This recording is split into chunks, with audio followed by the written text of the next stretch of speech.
Hello. Hello. Hello. Hello. Good morning. It is lovely to see all of you. Um, this is a bit nerve-wracking for me because I'm usually behind a mic singing, which you would think is more scary, but actually it's a lot less scary than standing in front of you talking, because usually your beautiful voices are singing with me. So if I burst into song this morning, you know that my nerves have taken over. This morning we are going to be carrying on our series in Proverbs, which is all about wisdom for life. And Simon started this series for us a couple of weeks ago and gave us a really helpful introduction into what wisdom is and into what the book of Proverbs can teach us about wisdom. He helped us see that that Proverbs is actually a manual for helping us master life. It's a book of wisdom for helping us see what can help us in life. And one of the topics that comes up quite a lot in the book of Proverbs is friendship. Now, you might be thinking, I don't need help with friendship. I've got a lot of friends, a room full of friends with me here. And this is something that I've actually grappled with as I've written this. What can I bring to help you with friendship? What can I actually teach you on this that you don't already know?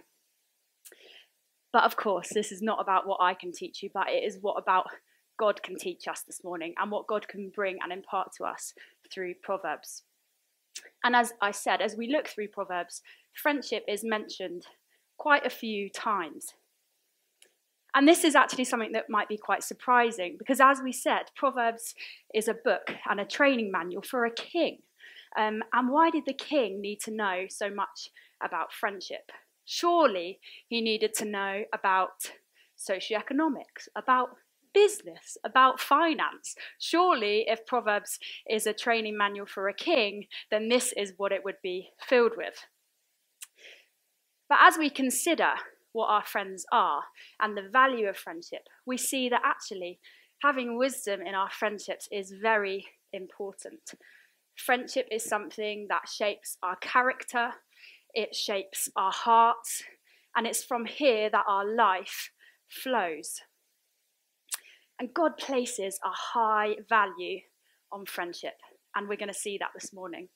He made us for community, hence why we're sitting all in this room on a Sunday morning and why we come together every Sunday to gather together, because it is important. And in the same way, a few weeks ago, Tom took us through a talk on singleness, and we talked about how we undervalue singleness. I think sometimes we can do the same with friendship. We see it as something that can be secondary to maybe our romantic relationships or those things, but actually friendship is high up there, and it can be something that we often take for granted. So hopefully, as we look at the wisdom we are given in Proverbs about friendship, we will grasp the importance of deep friendships that shape us, that change us, and the intention God had when he put us in church, when he put us in community. Today, I don't just want to give you a self-help talk on friendship. You could find many of those in the world, I'm sure, nowadays. There's probably millions of books on how to be a good friend. But today, I want the wisdom of God to be imparted to us, and I pray that our friendship and community will be changed through the Proverbs. Because as Simon showed us a few weeks ago, though none of us are literal kings and queens, we have a royal calling to reign with Christ. We are co-heirs. His kingdom is extended to us. And so as we invest in our friendships, just as the king in Proverbs was shaped and changed by his friends so that he could carry out his calling as a king, we too can carry out our calling in this world as we are shaped by our friends. So hopefully that gives you a bit of an outline of where we're going to go this morning. I'm just going to pray and then we'll dig in. Father, we just thank you so much for community. We thank you so much for this church, for each and every person you have placed in this room. And we just thank you so much for the wisdom that you have given us through Proverbs, through your word. Thank you that in this world we are not alone, but you knew that we would walk through different challenges and things that we need wisdom in. And so, Lord, I just ask that you would speak to us this morning, ask that you would shape us. I ask that each of us would go away changed by your word this morning, and that in that we would become more like you. Amen. So as we look at Proverbs, we see a common theme around friends, and that is that friends change us. And I think Proverbs emphasizes this in two ways. There's indirect change and there's direct change. So that's where we're going to go this morning.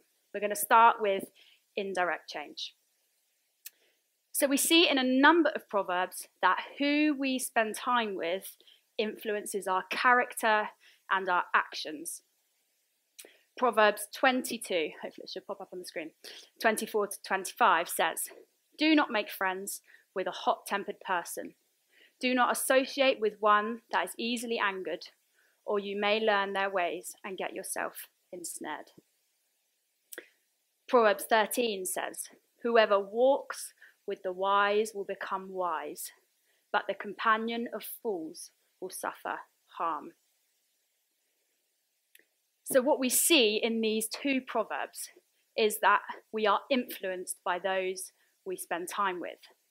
They may never say anything about how we should live, about what we should think, about how we should talk or what we should do, but they don't need to, because just by doing life with people changes us.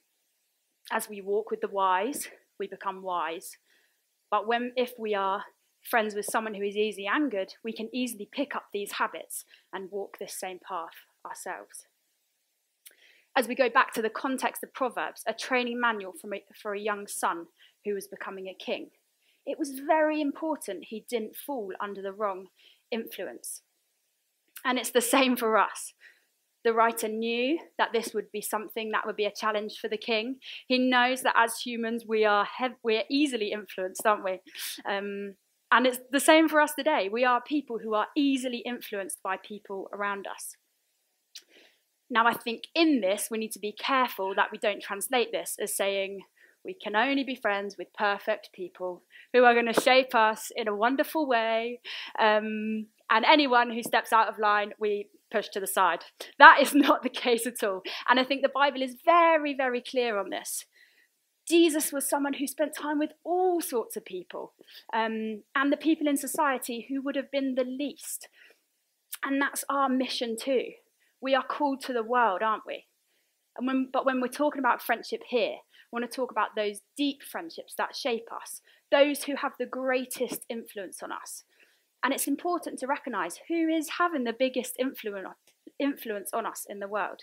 This doesn't mean that we can't be friends with all sorts of people. I would encourage you, have a range of people in your life. But it's just being aware, having wisdom in who is influencing us. And I think there can be a difference between who we're just friends with and who is having that great influence on us.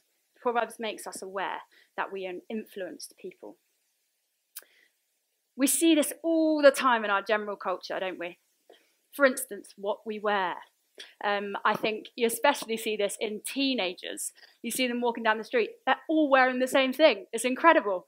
When we were at uni, there was a whole bunch of students here, and we ended up having a bit of a uniform. We didn't even realise it, but one day someone pointed out we all wore denim skirts that were buttoned up and the same jumper, just all in an array of different colours.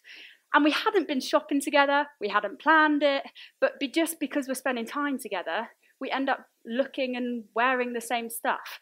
I don't know if you spend time with some people, you end up talking like them. Me and Tony Hall, we spend time together. We literally talk the same sometimes. Phrases are the same. This is this indirect influence that we don't even realise. We're not intentionally going out there and copying people, but it's just what happens.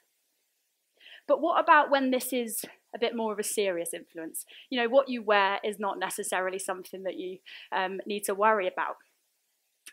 But what about when someone's overly negative, or we're spending time with people who are full of skepticism? This might be about work or about people who when there's a lot of gossip around, or even when people are negative about church.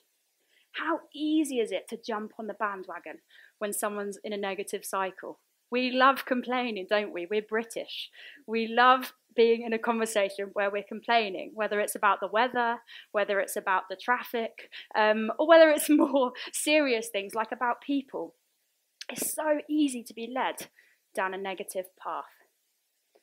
Now, none of us are perfect. I'm not saying you can't have conversations where you complain or you're frustrated.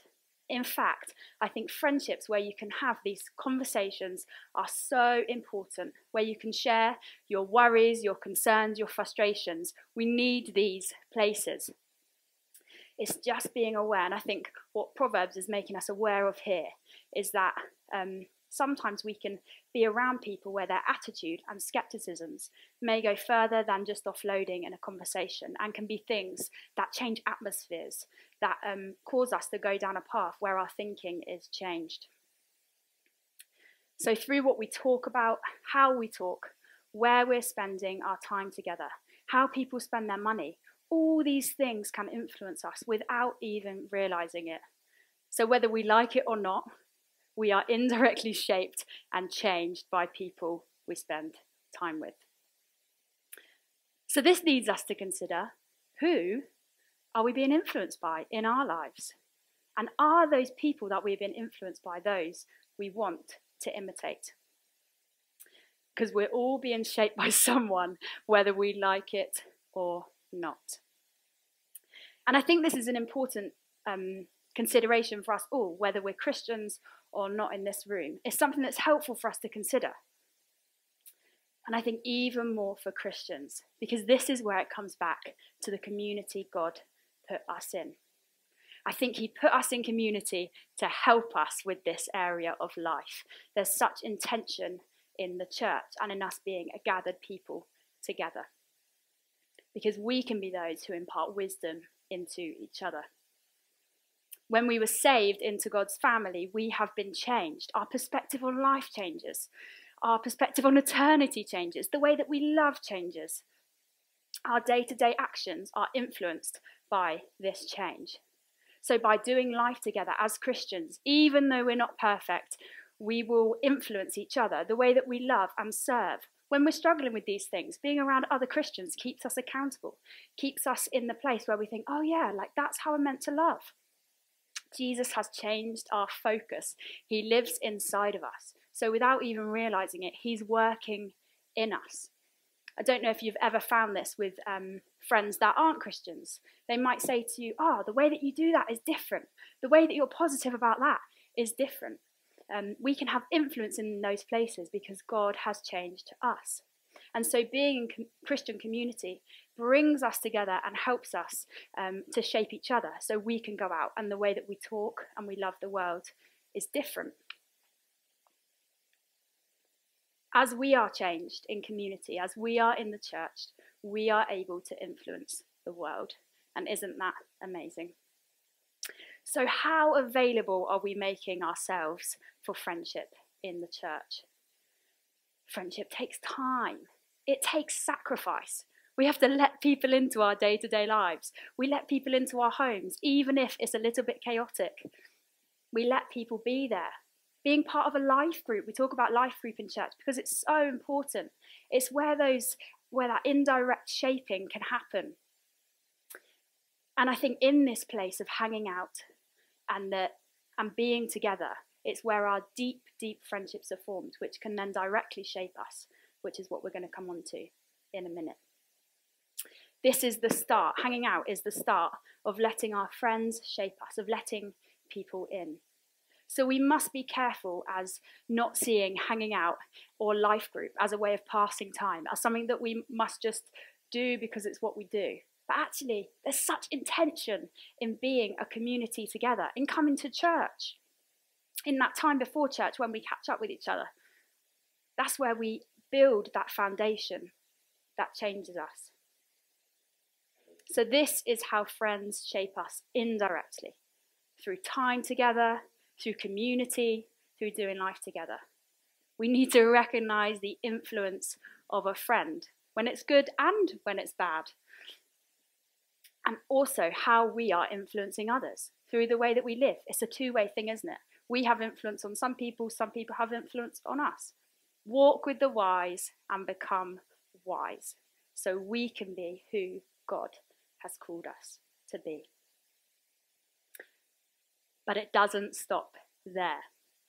As we build these friendships in community, Proverbs tells us that there's also a call on friendship to shape us directly and in a more challenging way.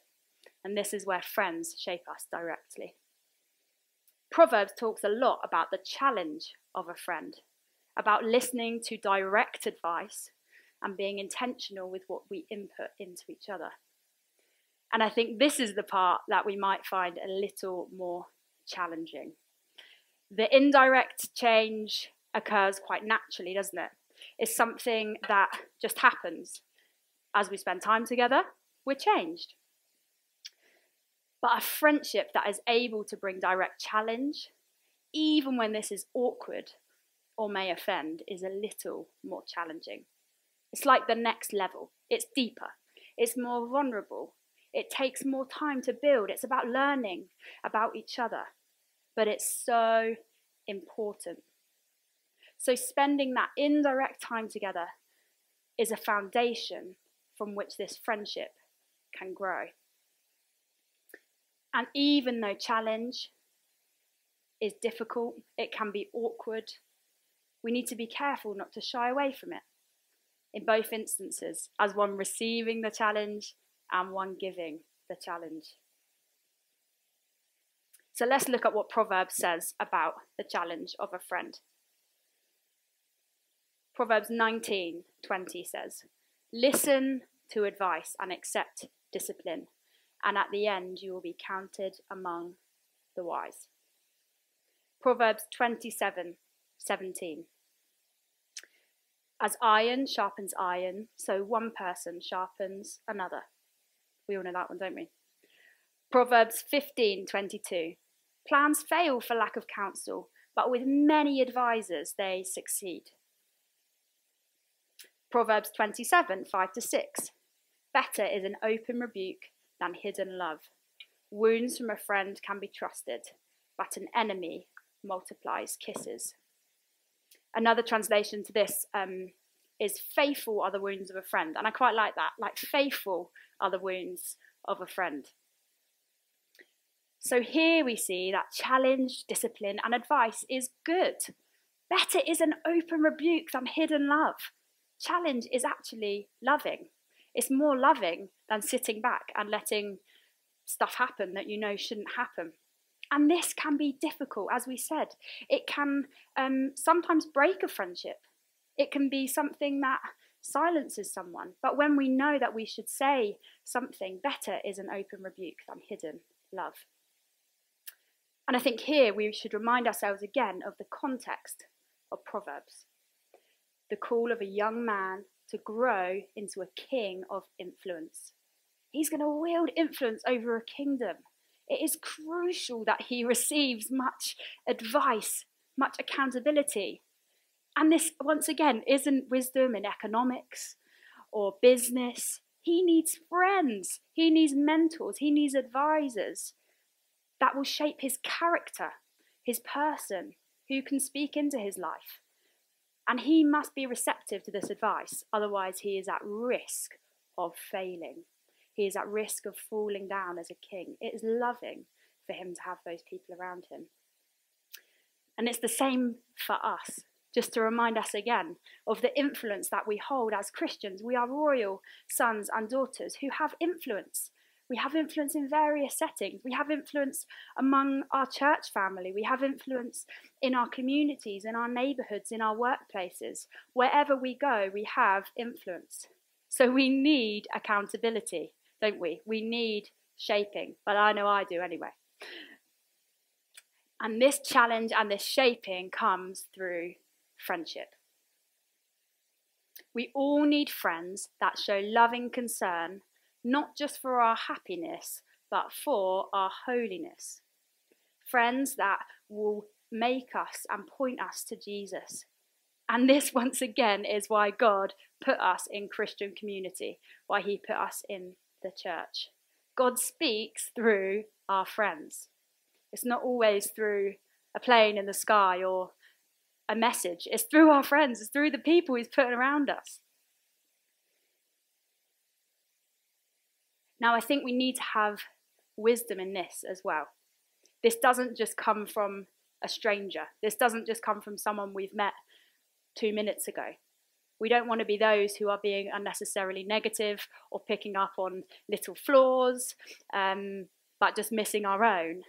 And actually, no one really wants to be friends with that person, do they? But on the other hand, we may speak into situations, we may not speak into situations because we're worried about offending, even with the best of friends. Or people are worried about speaking into our situations because they don't know how we're going to take it. Because correction can be really, really hard to hear. It can be hard to be vulnerable, even with our friends. And I think this is where we go back to the foundation of friendship. There's a mutual honesty and trust that is built through that indirect time together. I think the wounds of a friend can be described as faithful because we know that our friends have our best interest in mind. Those people who are going to give this correction and this challenge or even encouragement, they want to see us flourish, and we know that. They want to see us know God more. The wounds of a friend are faithful because actually they're honouring. They love like Christ, and they love us more than they love us more than they are worried about offending us, which is big, isn't it? So in order to give and receive challenge, we need that foundation. Shaping comes from relationship. Love and care are the foundation. So we need to be those in a community who build friendships that go beyond surface level, who are willing to be known. And this can be hard.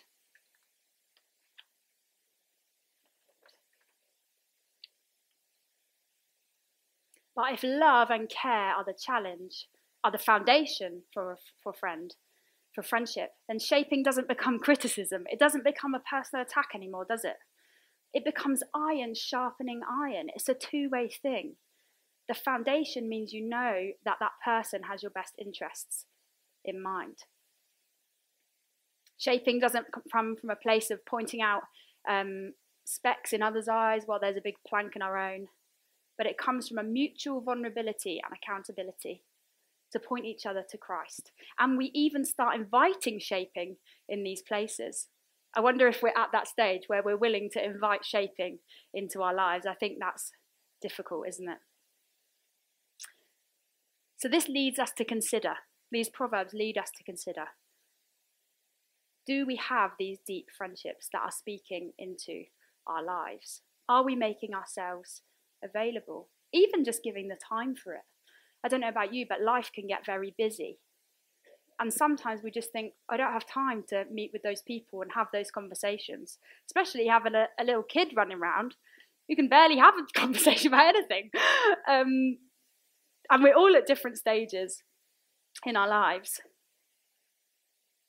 But we all need friends that know what's going on inside our homes, that know our vulnerabilities, that know the things that we struggle with, but can also be an encouragement to us, who can speak honestly into our lives, those people that will help us grow and bring wisdom. Friendship is difficult. It takes time. It can take years. It takes investment. It can have painful moments, just like any relationship. But when friendship is built on trust and love, as we've said, these moments can actually draw us closer together and lead us to God. I think one of the biggest reasons we can be reluctant to be vulnerable with people around us is because we have a perception that everyone else has it all together. I think this is one of the biggest lies that the enemy can feed into us, is that no one else knows what you're walking through, that no one else has ever experienced this. You are the first person to have walked through this struggle. But it's just a lie. The Bible is so clear that we've all fallen short of the glory of God. We all need saving. And when we start to grasp the depth of our human sin and the goodness of God's grace on us, we're less likely to withhold our struggles from our friends, because we realise that actually we've all failed and we've all struggled with things in life. The enemy thrives in the silent place. He wants to get you on your own. He wants to isolate you. He wants to feed in that people around you will not understand. But friends keep us accountable. They speak love and they speak life, because God intended friendship to help us.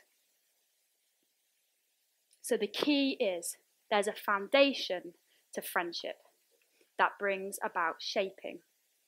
And as we said, friendship can take months and years. We have to be willing to invest.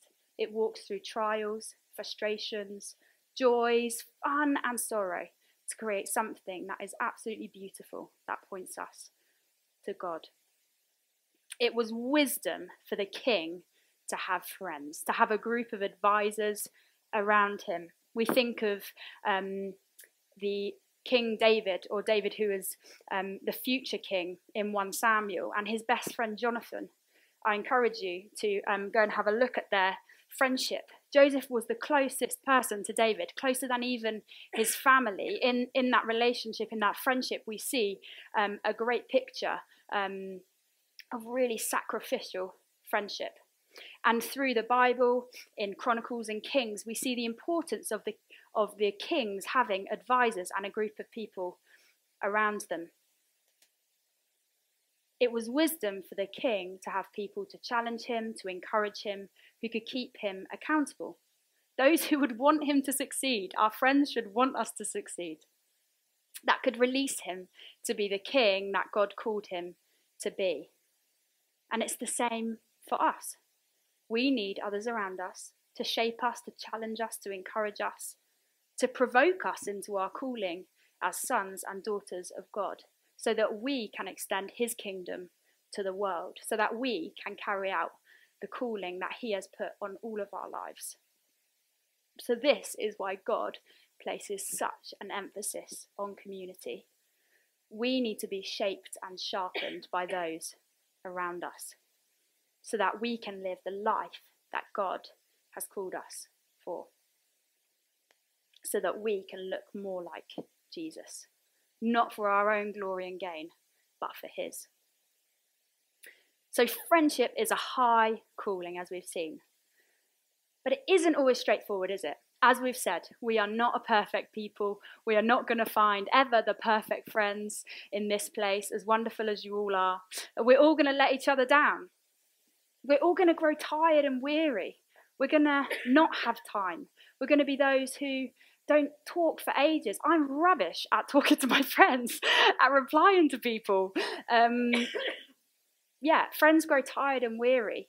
Friends go through stages in life, don't we? Life can be a lonely place. Even church can be a lonely place, can't it?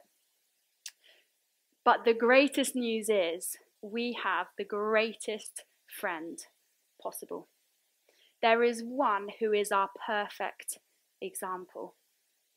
We are told in Proverbs 18 about the ultimate friend, one who sticks closer than a brother, who can and should be our greatest influence.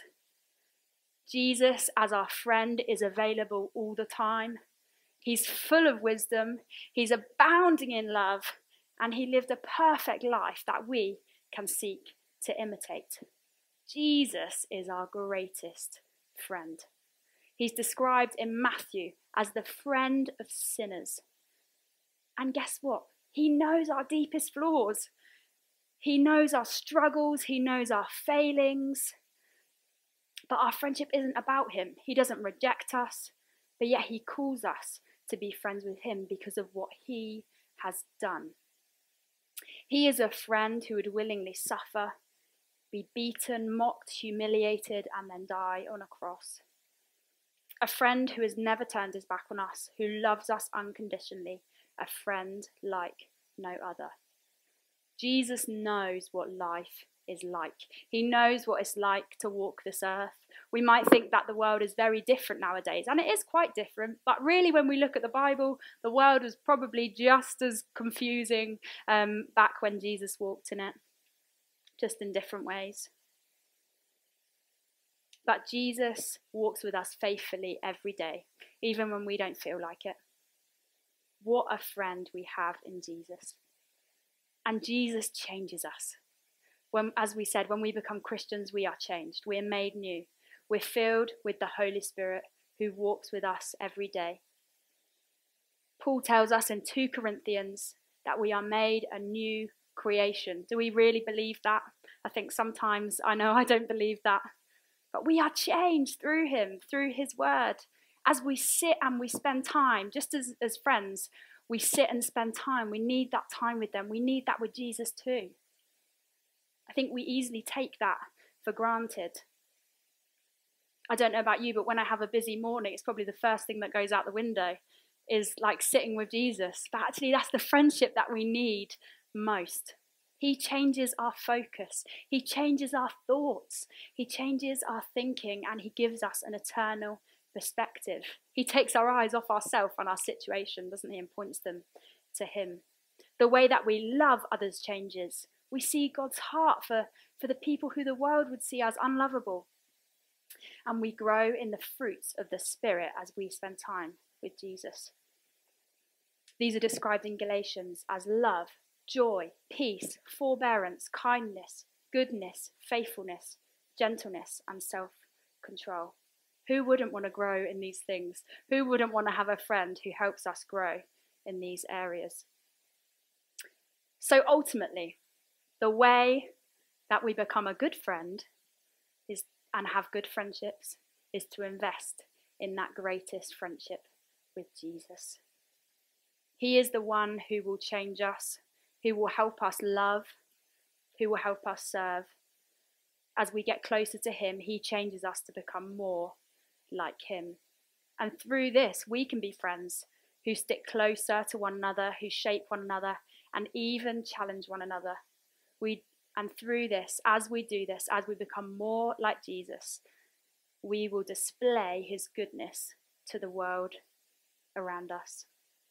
So as the band come up and we finish with a song, maybe you've never considered Jesus as your friend. Maybe you've always thought of him as someone who is distant, or maybe just as a father, or we see God in a whole load of ways, don't we? But maybe this morning, Jesus wants to remind you again that he is your friend. He's on your side. He loves you. He wants to change you and shape you. Maybe there's things that have come out of the importance of friendships in this talk that you think, actually, I need to go and talk to that friend, or I need to invest in that. Whatever wisdom hopefully has been imparted to you this morning, I pray that it will change our community, and it will change the way that we do friendships with those around us.